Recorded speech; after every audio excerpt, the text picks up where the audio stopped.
So the next skill we're going to talk about is how to make a thumb hole and then roll that edge. This is the inside where the patient puts their hand, and this thumb hole has to be large enough for the whole thenar eminence. And it's got to be rolled enough and not irritating to that motion. So even though this is made for a smaller hand than mine, it kind of gives you an idea of what we're seeking to get. So remember, when you go to make a hole or you try to make something in plastic, you don't have to have it so moldable and drapable that you can't work. It doesn't have to be so floppy. You want to have some control.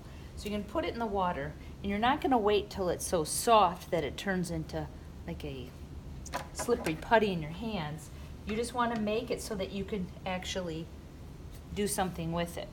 So this water, it's hard to tell exactly, but it's probably getting close to about 170. And we know that this particular material is going to be workable right around there. So you can kind of see how it became more drapable. So all you have to do is take your scissors, and you're going to come with a general vicinity of where you want that thumb hole to be, and you're just going to come right through it. Pull it back out, turn it over. You can snip it off. And then you're going to make not a huge hole, but you're going to actually make it probably about 50%, maybe 70% of what you're going to need to get that thumb eminence clear. So you have a pretty good circle.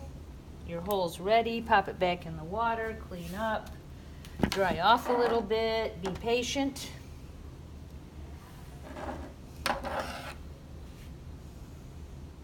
Then the harder part is remembering what hand you're working on. So if it's a right hand, you're going to have to put the circle up like so.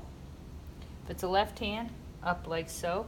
Pop her down on the table, and what I want you to do is just start bending, pulling on the material, and you're just going to bring it nice and round. And you just fold it over, keep folding it until you got what you want, putting it back on the hand. And again, this is just a skill to be learned, and you're done. Practice this a few times.